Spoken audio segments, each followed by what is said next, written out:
Hello, my friends. It is a dark and gloomy day here, so I thought, why not continue with Arkham Horror Turn 3?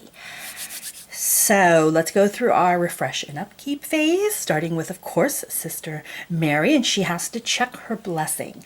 She is currently in the Dreamlands, and she's hoping to cast Find Gate to get back home again. Let's see if her god continues to watch over her. Yes, yes. They are still with her, so her blessing holds. So we're going to try and have her cast Find Gate. Remember, this is going to immediately bring her back out of the Dreamlands and into Arkham. We cast it on her movement phase. So if this works, she will be able to hopefully close that gate. Casting modifier is -1. She's going to be casting against her lore, and she's also going to be using her lore to close that gate. So we are definitely going to use her focus to tick up her lore to a 4, and she has a +1. So Sister Mary is going to come out of the Dreamlands. Hopefully that's hers. Joe, oh poor Joe, he is no longer our first player. And remember, he is sitting in the general store, peeking out the window, and he sees 2 things in the streets. Let me grab them. Standing amongst that icy wind, we have the Formless Spawn and the Elder Thing. Now, Joe did pick up that shotgun, but it's 2 against 1, and these guys are tough, and they are almost specifically designed to be Joe-proof, you could say, because the Formless Spawn has physical immunity. So that means however much damage Joe does, it's going to be reduced by half. So instead of really hitting, you need 4 successes in order to kill this thing. 4 successes. And he's rolling 4 dice. So even though his cool shotgun says that successes count as 2, and he'll be rolling a total of 8 dice, he has to double it because of that darn physical immunity. So that's rough. Could he do it? Yes, I have faith that he could.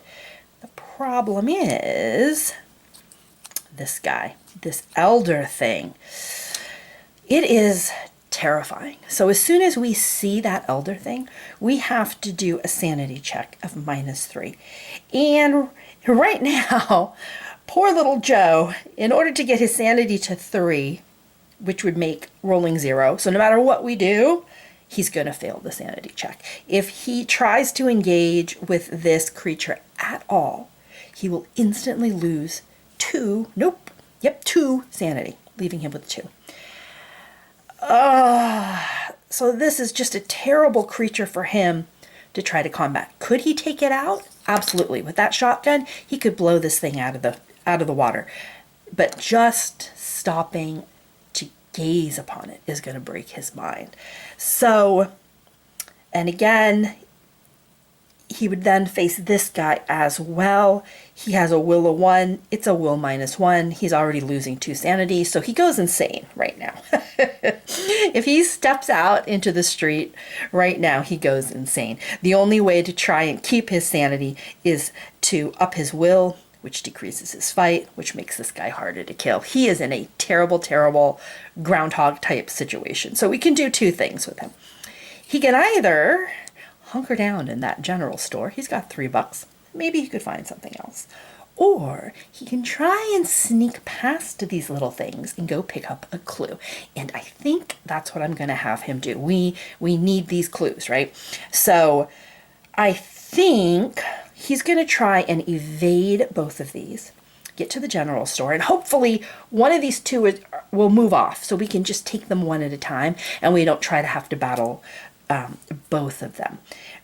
Leaving him in the street, icy conditions, stamina loss, right? This is just, plus Amigo flying overhead. Yeah, I don't think we want Joe to try to fight all the monsters at once. I think we're going to see if these two little buddies here will split apart. And instead, we're going to have Joe try to sneak out. So let's see for his stats. He has +1 to sneak. He has a focus of 3. So let's just do 1, 2, 3. Let's make him, he's gonna pull his dark cloak around him. He's gonna pull his the brim of his hat down, and he's going to try to evade both of these guys and get the heck out of here and go pick up a clue. If it fails, we're in combat. Best of luck to you, sir. But fingers crossed, sneaking will work. Kate, Kate has everything. Kate's our little hoarder. All of the clues in the world, plus the old journal. So we want to get Kate and Sister Mary together at some time, but Sister Mary is dealing with her gate. Kate doesn't need any more clues. For the love of all thing holy, Kate, stop picking up all the clues. We can't pass them, right? So her having them all doesn't help. There's no real gate for her to go to at this point. So I think what we're going to do with Kate is we're going to send her over to the curiosity shop to see if she can buy, she's got $5. Maybe she can pick up a really good magical item for us, all right? That'll put her closer to the action where the monsters are because she has some lovely spells. It puts her closer to Sister Mary, who she wants to meet up. Puts her more centrally on the board in case a gate does decide to open for us. So Kate, I don't think we have to mess with any of her stats either. And finally, our old man, Pete. All right, Pete. He has sealed his gate. He has a gate token. That's great. He only has 2 clues. He only has $1. So I think he also is going to go see if he can find some more clues. We can send him 1, 2, 3. He only needs a speed of 3 to get to the science building where clue popped, and he can pick that up. So let's just up his speed a little here. Boop. He's a sneaky dude. And he also has a really high will. So he might be the one to go after that elder thing, maybe. We'll figure that out. So, but let's just get him another clue. All right, I think we know what we're going to do. Upkeep is over. Let's head to the board. All right, Kate's up here. She has a speed of 3. So she's going to head into the downtown north side and then over to the curiosity shop. Pete, we gave a speed of 3 so that he can get down to the science building. So he's going to head through the merchant district to Miskatonic University. He's in Kate's old stomping grounds, and he's going to pick up a clue and end his movement at the science building. Sister Mary, she's in the other world, so she's not going to have any Arkham movement. So we're just going to skip here straight to Joe. All right, let's see what he can do here. And he's going to try to roll to evade both of these monsters. So let's go with the easy one first. First, he's going to try and sneak by the spawn. It's a +0 to evade. And he has a total sneak of 5, so I need one more. Let's see how he does.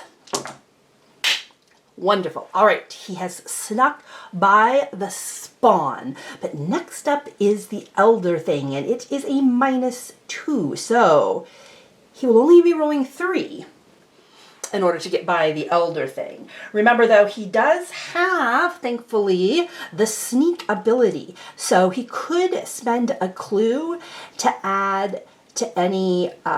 to add 1 extra bonus die on a sneak check. So hopefully we don't have to burn his clues, but we have a little bit of an out here if this roll goes south on us.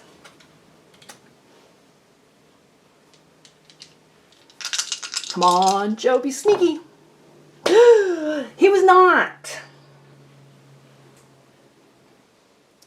So let's do it. Let's burn 1 clue in order to roll 2 of these dice. And we're just looking for 1 stinking success. Come on, Joe. Stay in the shadows. Yes. Okay, we did it. Whew, whew, whew. We've managed to sneak by them. It's a net gain.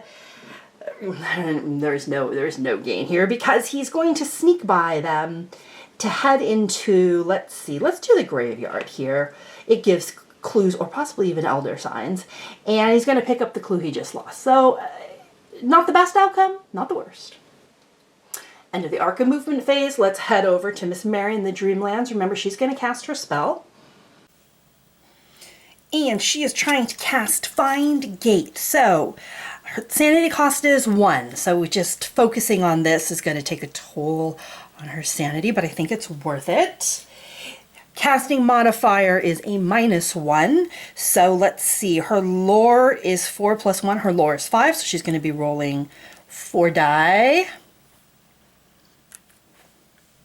And she is blessed. She is blessed. So 4, 5, or 6, and she finds her way home.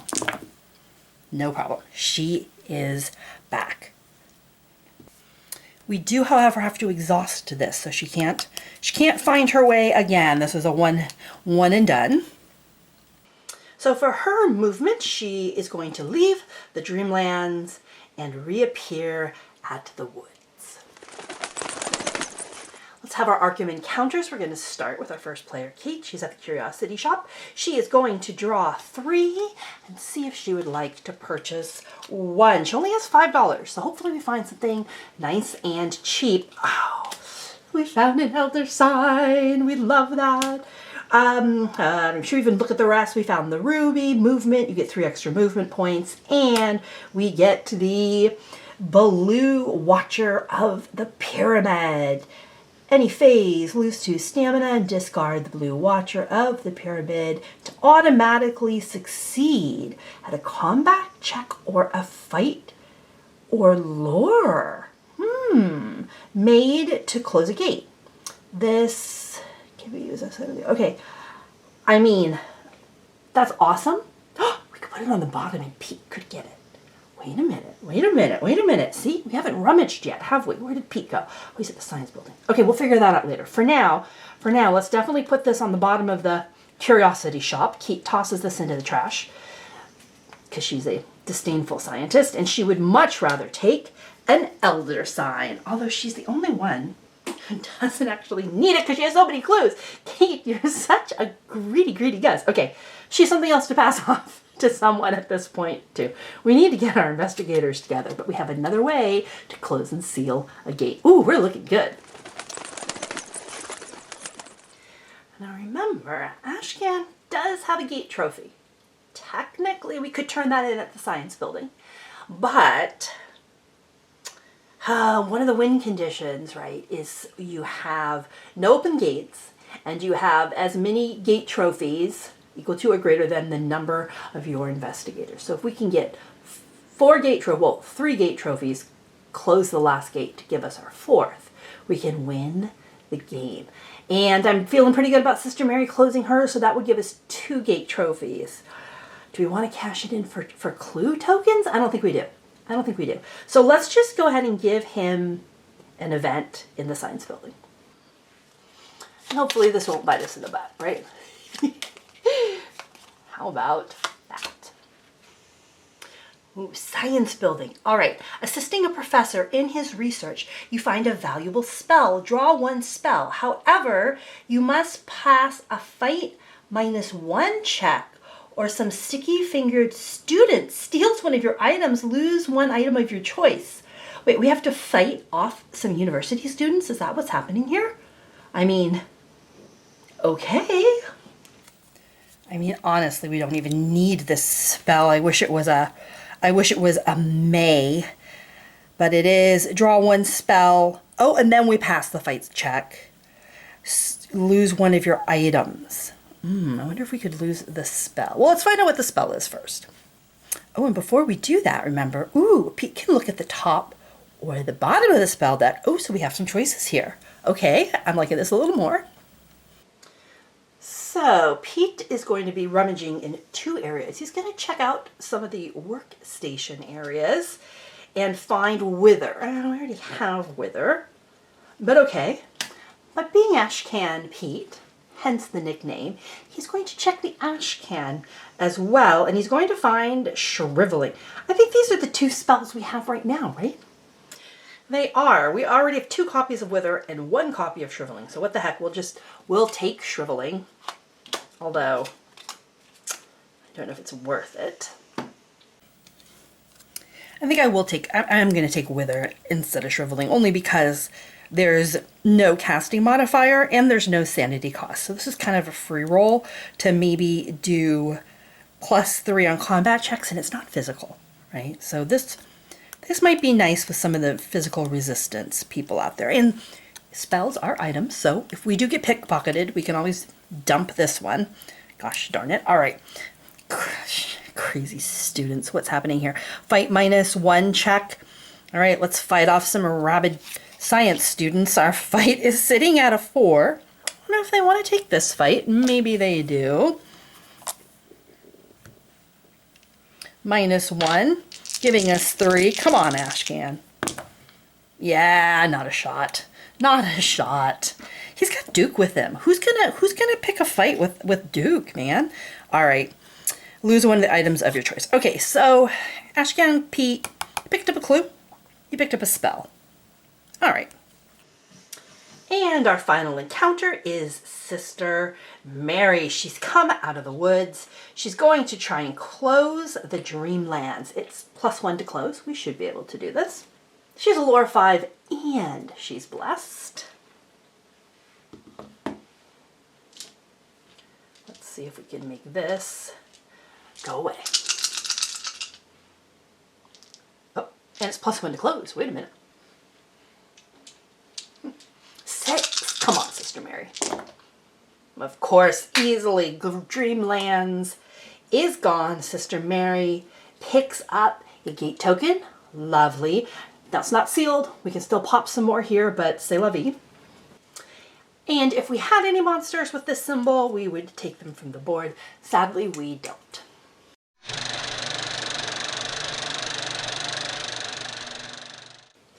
And with the investigators done, it is time for the mythos phase. Okay, so we're done with celebrating the witch burnings. And we will now... The festival. Okay. No, Mary. A gate is going to appear at the woods. Sister Mary, I'm so sorry. And that means we trigger all sorts of chaos here. All right. We just closed this and she's going to get pulled through and delayed again. This poor child. Okay. Where are we going this time, Sister Mary? Ooh, relay -3 to close. Well, that's terrible. So the gate appears. Again, poor Sister Mary is back in the woods for just a heartbeat. When she is pulled back through, she's going to enter delayed. Ah, poor thing. Because we have a gate, we have a doom token. Not good. And out of that little gate, we'll pop a monster. I guess it's a good thing we closed it. Otherwise, we would have had a monster surge. So let's see. What do we get? What is this? A flyer? Oh, no. A bikey. It's also... Oh, no. It's also a circle, just like our Migo. He's not too tough, but 2 flyers is really not fun. All right. To the sky it goes. And we will be moving crosses and moons. Please tell me none of them are crosses and moons. Okay, those monsters are camping out down there. Poor Rivertown. Okay, let's do our festival. It's going to be an environment, so that happens. The festival has begun. Cultists and Bikey, oh great, have their toughness increased by 1. Oh, fabulous. What kind of festival is this? Festival of Flying Monsters? So definitely don't go in the streets. And clue at the Historical Society. Ooh, that does give us 2 clues at the Historical Society. Who can get there? Yeah. All right. I'm going to have to think about this next turn because I feel like we didn't accomplish much. Not the fault of our investigators, but I was hoping for some movement on these monsters. Our monster limit is 7. We are at 4, so we need to take care of some of these monsters. They're grouped up in a terrible, terrible way. All right, my friends, so here we stand going in to our next turn, and I just feel like we might be in trouble here. Okay, first addendum, the environment. Remember, environment doesn't count. We have AC winds, so forget that part. We still have the problem of these monsters. hanging out here, 2 in the sky, standing in the street means you're going to get a stamina hit. And trying to take them out, you have to either have something that's not physical and also have a high ability to take some sanity hits. So we might have to converge, I'm thinking 2, maybe? 2 investigators here, one to kind of evade 1, kill 1, evade 1, kill 1, maybe. We do have the Elder Sign, which is fabulous. Ashcan Pete, great job. He picked that up. I suppose he's just really good at oh no, sorry, not Ashcan Pete. It was Greedy Gus over here. Kate, she has that Elder Sign. Love for her to pass that off because she's also got clues. So we could close gates, but we don't have any gates. We just have that one poor gate for Sister Mary that just keeps popping her up and pulling her through and pulling her through. So what I might do is, sounds kooky, I might send Kate down to the woods to seal that gate. It's a -3 to close. It's a hard gate to close. I don't think Sister Mary can do it. Even if she could, she can't seal it. And it just keeps popping up. And Kate has the motorcycle. So we might scoot her down there, send her through the Dreamlands, and let her seal that gate with the Elder Sign. Or hand off the Elder Sign and seal it with clues. I mean, I just want that gate gone. And then our boys, they might team up here, maybe, to take out this Spawn and Elder thing that are camping in Rivertown. We're doing good. We're doing good. I think if we can stay on top of the gates without the monsters exploding, we'll be okay. Knock on something. But we just haven't had a lot of luck finding good weapons. Our item count is just crazy, crazy low. And with these guys camping right here, I'm not sure how we're going to do that. So we really don't want to fight Ithaquah. We are not powered up for that. So I think we're going to continue down our plan, which is to win by sealing gates. I think that's who we are. We are the gate sealers, except for poor Sister Mary, who is forever lost in the Dreamlands. So I think that was a quick little turn. Give me your thoughts. Let me know. You think we're doing okay here, or should I change strategies at all? Turn 3 done. Turn 4 coming next.